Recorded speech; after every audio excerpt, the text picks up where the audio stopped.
this is James from Cinemassacre, and right now I'm really busy working on the Angry Video Game Nerd movie. But in the meantime, right here, I'm at Game Trailers, and I'm going to be talking about some games that I remember from my youth. Some pretty well-known ones, but I'm going to be going without a script right now, so I'm probably going to suck really bad, but let's go and see what happens.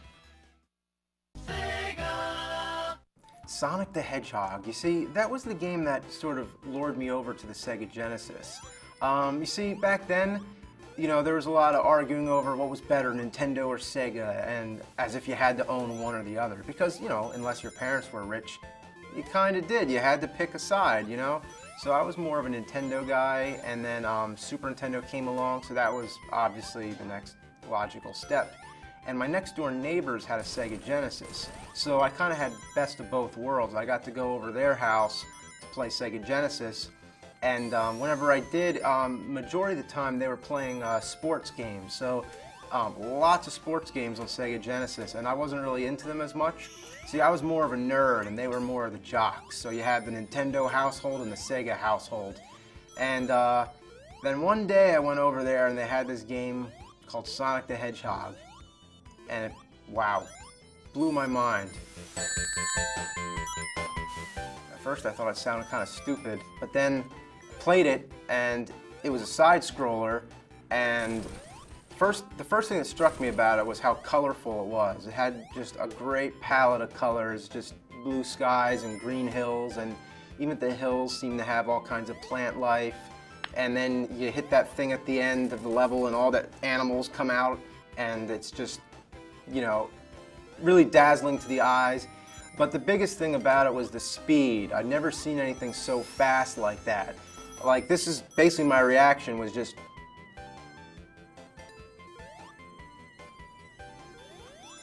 So Sonic rolls into a ball, he's going around loops, next thing he's hitting a spring and he's bouncing in the opposite direction, and it's just madness.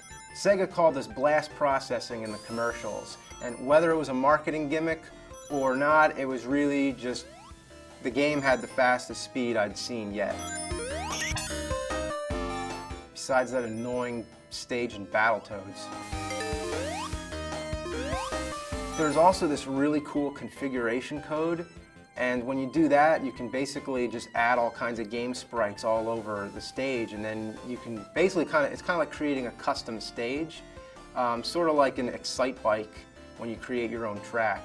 That was really cool doing that, but it caused a lot of glitches. Then came Sonic the Hedgehog 2. I love that game. It's probably my favorite Sega Genesis game.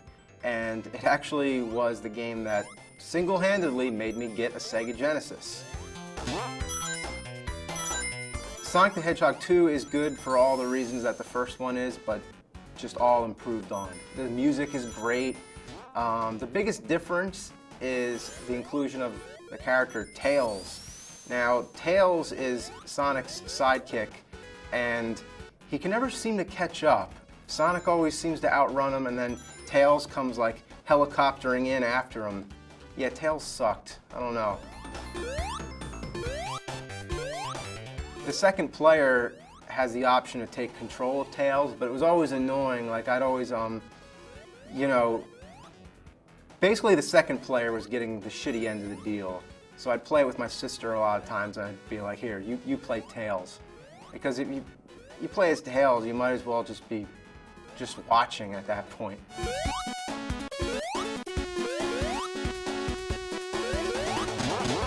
There is a two-player mode where you can both play simultaneously, but it's a split screen.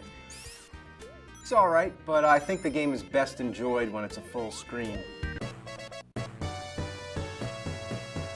There is a bonus stage where you can both play on sort of like this half pipe, and it's like in 3D, and I remember thinking that was really cool when I saw that as a kid. Wow, it's in 3D.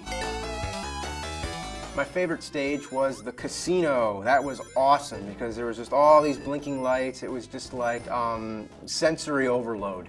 So Sonic is bouncing all over the place. Then there's those like stacks or ring things. You go through them, ding, ding, ding, ding, ding, ding, ding, ding, ding, ding, and that I thought was so cool. There was the flippers, and you know, it's just like a pinball game. And I remember thinking they should make a Sonic pinball game. And what do you know? It happened. Sonic Spinball. Then there was Sonic 3, and I remember I found the underwater stages so annoying because it's like you're always underwater and then the music starts accelerating and it gets faster and faster and it's just like driving you insane. Like I want that music to stop, and then Sonic drowns and it's pathetic. It's sad. I hate seeing him drown. Then there was Sonic CD, and that was really cool too. I remember that one being really disorienting. It was like Sonic on crack. You're flying all over the place, but I loved it. It was awesome. And then everybody wants me to review the bad Sonic games, which I think came later because I've never played a bad Sonic game, but people ask me all the time. It's one of my biggest requests. All I can say about Sonic is, it's awesome.